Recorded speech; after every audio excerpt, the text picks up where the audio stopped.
स्वागत है आप सभी का सिनेमा हॉल में। आज हम हॉलीवुड की एक शानदार मूवी के बारे में जानने वाले हैं जिसका नाम है मिड डे। मूवी शुरू होता है और हम देखते हैं कि एक लाइटिंग ऑब्जेक्ट धरती की तरफ आ रहा है। न्यूयॉर्क का एक छोटा लड़का जॉश इसे अपने टेलीस्कोप से देख रहा था और वो लाइटिंग ऑब्जेक्ट बहुत तेज़ी से उसी के घर के फिश पॉट में घुस जाता है और वहाँ का सारा पानी अपने अंदर सोखने लगता है। ये देखकर जॉश हैरान हो जाता है। इसके बाद 3 महीने बीत जाते हैं और हम देखते हैं कि फिर से एक लाइटिंग ऑब्जेक्ट धरती की तरफ आ रहा है और ये पहले वाले से काफ़ी बड़ा है और ये लिबर्टी आइलैंड पर क्रैश करता है। आग बुझने पर हम देखते हैं कि ये एक इंसान है। इसके बाद ये इंसान अजीब तरह से चलने लगता है और शहर के अंदर चला जाता है। सभी लोग उसे अजीब निगाहों से देख रहे थे क्योंकि वो एक रोबोट की तरह चल रहा था। रास्ता क्रॉस करते वक्त वो एक गाड़ी से टकरा जाता है लेकिन उसे कुछ नहीं होता, सिर्फ उसके पैर में मोच आ जाता है। जब गाड़ी चलाने वाला उसे रेस्क्यू करने पहुंचते हैं तब तक वो वहाँ से गायब हो जाता है और हम देखते हैं कि वो एक सुनसान गली में जाकर रुक गया है और तब उसका कान एक गेट की तरह खुल जाता है जिसमें से एक छोटा आदमी बाहर निकलकर रस्सी के सहारे पैर तक पहुंच जाता है और वहाँ पर एक स्विच दबाता है जिससे एक गेट खुलता है और हम देखते हैं कि अंदर बहुत सारे वायर्स टूटा हुआ है। अब वो उस वायर्स को ठीक करने लगता है।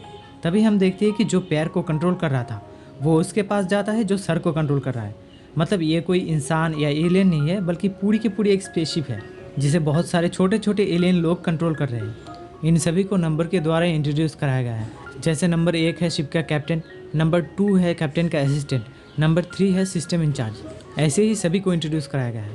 यहाँ पर कैप्टन को बताया जाता है कि शिप की हालत ख़राब हो गया है, इसे पूरी तरह से ठीक करने में 2 से 3 दिन समय लग जाएगा और शिप की ट्रैकिंग सिस्टम भी ख़राब हो गया है। इसके बाद कैप्टन सभी क्रू मेंबर को मीटिंग के लिए बुलाता है। इनके बातों से हमें पता चलता है कि ये लोग प्लेनेट नील से यहाँ पर आए हैं। इन्हें हमारी धरती की पानी चाहिए क्योंकि इनके प्लेनेट का रिसोर्स ख़त्म हो गया और इनके प्लेनेट अब तबाही की कगार पर है। धरती के पानी से ही इनके प्लेनेट को बचाया जा सकता है, इसलिए इन्होंने पृथ्वी पर एक बॉल को भेजा था पृथ्वी के पानी को कलेक्ट करने के लिए। लेकिन वो बॉल समुद्र की जगह कहीं और जाकर गिरता है। कहाँ गिरा था ये तो हमें पता ही है। अभी ये सभी उस बॉल को ढूंढने के लिए आए हैं ताकि समुद्र से पानी को कलेक्ट कर सकें। तभी जॉश अपनी खिड़की से स्पेसशिप को देख लेता है और वो अपने माँ को बुलाता है।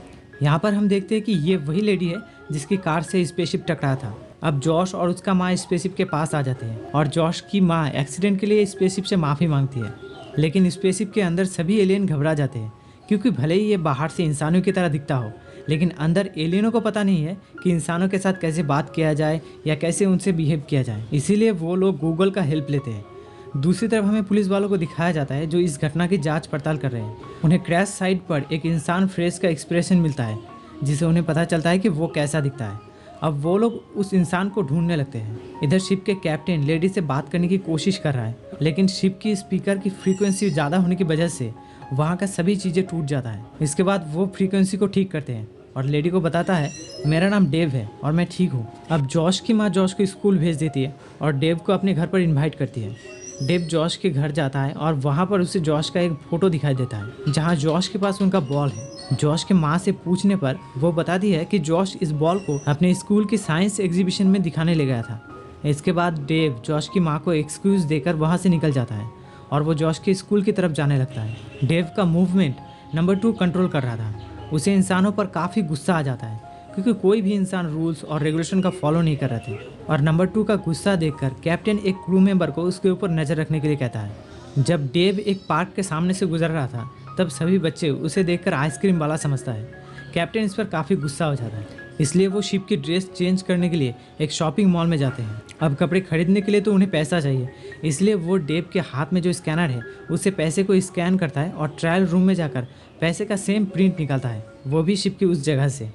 इसके बाद डेव जॉश के स्कूल पहुंच जाता है और यहाँ पर प्रिंसिपल उसे टीचर समझकर क्लासरूम में भेज देता है और डेव जॉश को क्लासरूम के बाहर लाकर उससे बॉल के बारे में पूछता है। जॉश कहता है कि उसकी स्कूल के एक शैतान बच्चे ने उससे वो बॉल छीन लिया है। अब जॉश और डेव मिलकर उस लड़के को ढूंढने लगते हैं लेकिन वो लड़का उन्हें कहीं नहीं मिलता। इसके बाद वो दोनों जॉश के घर पर आकर गेम खेलने लगते हैं। अब इन दोनों में काफ़ी अच्छी दोस्ती बन जाती है।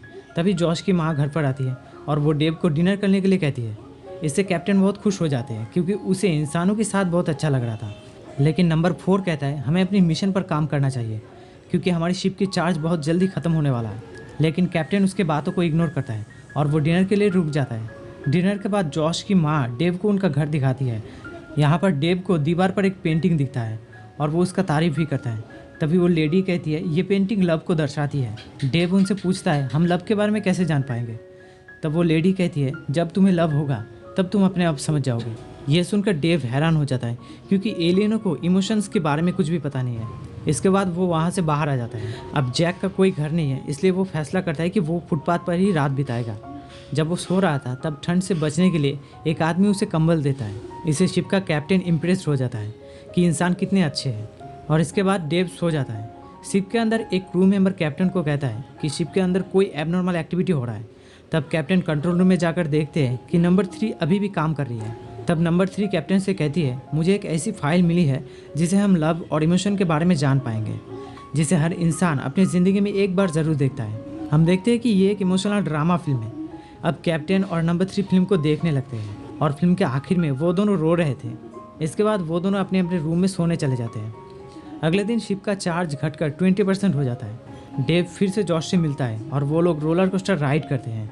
राइड करते वक्त अंदर सभी की हालत बहुत ख़राब हो जाता है। इसके बाद हॉट डॉग कॉम्पिटिशन में जीतकर सॉफ्ट टॉय जॉश के माँ को दे देता है और फिर डेव देखता है कि कुछ शैतान लड़के जॉश को परेशान कर रहा है। तब डेव उन्हें सजा देने के लिए उल्टा लटका देता है। तभी उस लड़के के पॉकेट से बॉल गिरता है जिसके लिए एलियन यहाँ पर आए थे। इसे देखकर सभी क्रू मेंबर बहुत खुश हो जाते हैं। इसके बाद डेव जॉश और उसके माँ को डिनर के लिए इन्वाइट करता है क्योंकि जॉश की माँ का बर्थडे था, उसे सेलिब्रेट करने के लिए। अंदर नंबर 2 इससे काफ़ी गुस्सा हो जाता है। वो कहता है हमें बॉल मिल गया है, अब हमें हमारा मिशन कंप्लीट करना चाहिए। लेकिन शिप का कैप्टन कहता है कि जॉश और उसका माँ ने हमारा बहुत हेल्प किया है, इसलिए हमें भी उनके लिए कुछ करना चाहिए। यहाँ पर इंसानों के साथ रहते रहते एलियंस के अंदर भी बहुत सारा चेंजेस आ जाता है।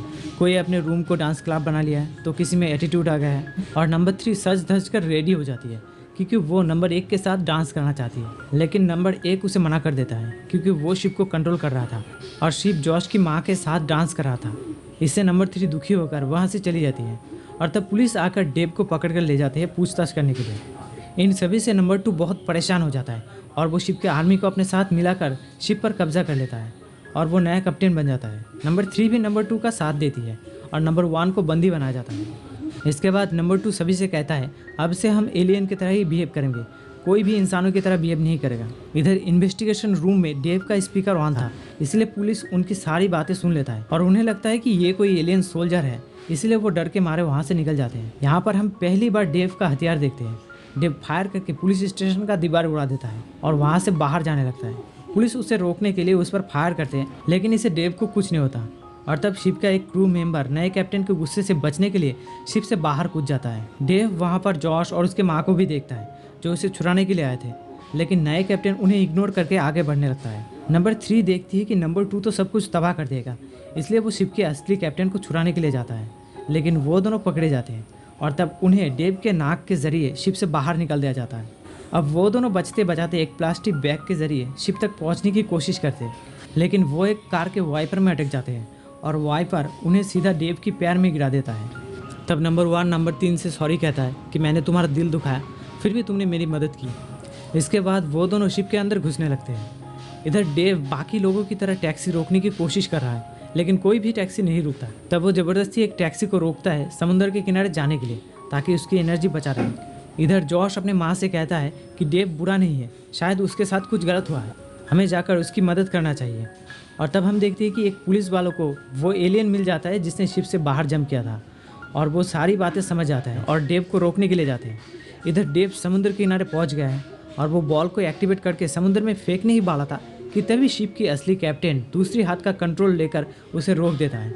कैप्टन फिर से शिप का कमांड अपने हाथ में ले लेता है और इधर नंबर 2 बॉल को पानी में फेंकने की कोशिश करता है। इससे डेव नीचे गिर जाता है और उसके हाथ से बॉल छूटकर पानी में गिर जाता है और समुद्र के पानी को अपने अंदर सोखने लगता है।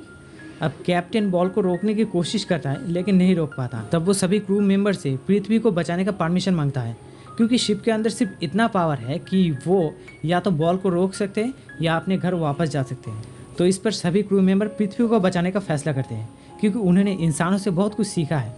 तब डेव अपना पूरी एनर्जी लगाकर बॉल को डीएक्टिवेट कर देता है, जिससे डेव का एनर्जी भी खत्म हो जाता है और वो बंद हो जाता है। और तब पुलिस वालों के साथ जॉश भी वहाँ पर पहुँच जाता है और जॉश एक पुलिस का शॉक गन लेकर डेव को चार्ज कर देता है। इसके बाद हम देखते हैं कि डेव का मुंह एक गेट की तरह खुल जाता है, जिसमें से कैप्टन और नंबर 3 बाहर आकर सभी को उनके बारे में सब सच बता देते हैं कि हम कहाँ से आए हैं और क्यों आए हैं। और कैप्टन ये भी कहता है कि हम इस दुनिया को तबाह करके अपनी दुनिया को बचाना नहीं चाहते। हमें जिस पानी की ज़रूरत है वो हम किसी और प्लेनेट से ले लेंगे। और वो सभी को गुड बाय कहता है और तभी पुलिस उस एलियन को अपने जेब से निकालता है और उसे शिप के अंदर रख देता है। इसके बाद वो सभी यहाँ से जाने के लिए रेडी होते हैं और जब डेव वहाँ से जाने लगता है तभी वहाँ पर FBI चलाता है और वो हेलीकॉप्टर से डेव के ऊपर जाल फेंकता है जिससे डेव वहीं पर गिर जाता है। तब कैप्टन अपना दिमाग चलाकर सभी क्रू मेंबर को इमरजेंसी शिप पर लेकर वहाँ से चला जाता है, लेकिन नंबर 2 को वहीं पर छोड़ देता है। अब हम देखते हैं कि इस इमरजेंसी शिप पर कैप्टन नंबर 3 को प्रपोज करता है और इसी के साथ ये शानदार मूवी यहीं पर ख़त्म होता है। एक्सप्लेन अच्छा लगने पर वीडियो को लाइक और चैनल को सब्सक्राइब जरूर करें। बाकी मिलते हैं आपसे एक नई वीडियो के साथ।